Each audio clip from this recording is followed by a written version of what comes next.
আজকে পাশে দরকার আছে আর একটু রাখবো।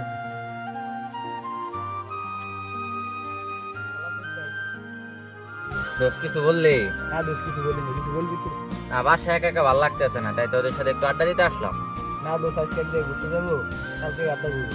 কই করতে যাবি বন্ধু? থাক বাদ দে। আরে বন্ধু বল না, কই করতে যাবি? আমিও যাবো তোদের সাথে। তুই যে যাইতে চাস, তোর কাছে কি টাকা আছে? আসলে বন্ধু মনে আসছিল না, পকেটে যে টাকা নাই। আচ্ছা থাক তাহলে তোরা, হ্যাঁ আমি জায়গা আজকে।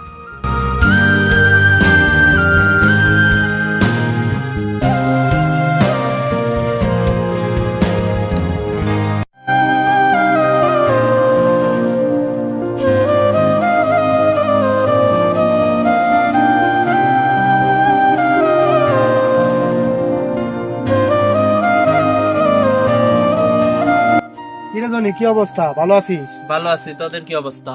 আলহামদুলিল্লাহ ভালো আছি। সুস্থ আছে নাই? এখন আসে নাই, হয়তো এখন আসা বলি। ওই দেখ আইতাছে। কি অবস্থা দোস্ত তোদের? ভালো, আলহামদুলিল্লাহ ভালো আছি। তোর কি অবস্থা? আছি আলহামদুলিল্লাহ ভালোই। তো দোস্ত কোন টাকার ওইটা? দাঁড়া, আমার কে কিনবি? না দোস্ত, কোনটা কেনার সামর্থ্য আছে? দুই বেলা ঠিক মতো খাইতে পারি, এটাই আল্লাহ কাছে হাজার শুকরিয়া। তোদের বাপের আছে, তোরা হোন্ডা কিনবি। আচ্ছা থাক দোস্ত তাহলে, হ্যাঁ জায়গা।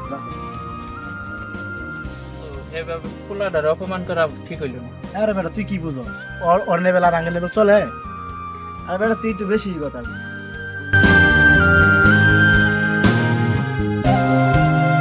ভাই ভাই ভাবতে পারো ভাই, কি কস? ভাই আমি হোন্ডার কিনবো।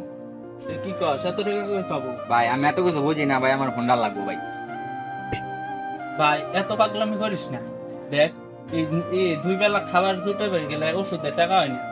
এই ভাঙ্গা ঘর, এটা তুফান আইলে মনে করলে আল্লাহ করে তো গরিব করে বানালো কেন? তো বন্ধুরাও আমার দেখে এড়াই চলে, আমার দেখে হাসে, কেউ আমার কাছে আসতে চায় না। আমার সবাই সুস্থ বলে। ভাই বলো, তুমি বলো, আমি কদের কাছে কিছু চাইতে গেছি যে আমার সুস্থ বলে? আল্লাহ আমাদের গরিব করে বানাইছে। তাই দেখ ভাই, ধনী গরিব বিচার করে বন্ধুত্ব হয় না, আর যারা ধনী গরিব বিচার করে তাদের বন্ধুত্ব আসল বন্ধুত্ব। চল ভাই, আস। দেখেন, আমাদের আশেপাশে অনেক মানুষ আছে যারা তাদের গরিব বন্ধুকে মূল্য দেয় না, তারা তাদেরকে শুধু কষ্ট দেয়। আসলে তাদের কথায় যে সে মানুষটাও কষ্ট পায় সেটা তারা বুঝতে চায় না। সে মানুষটার ভিতরেও যে একটা মন আছে এটা কেউ মানতেই চায় না। সে গরিব বলে সবার কাছে অবহেলিত।